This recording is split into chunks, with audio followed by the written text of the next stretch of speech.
This is a complex fraction. Our secondary denominators are x and 3x. And they're already broken down as far as they will go. They're already prime.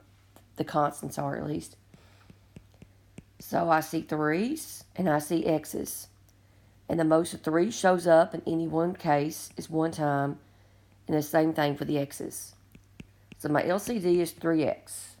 I need to multiply everything by 3x.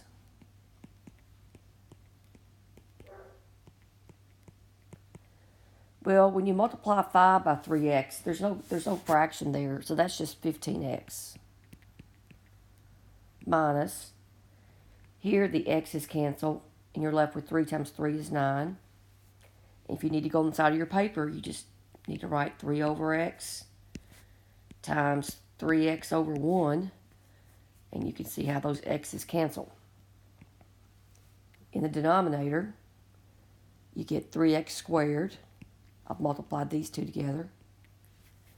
And then here the 3x's cancel, and you're left with a 2. And we're finished.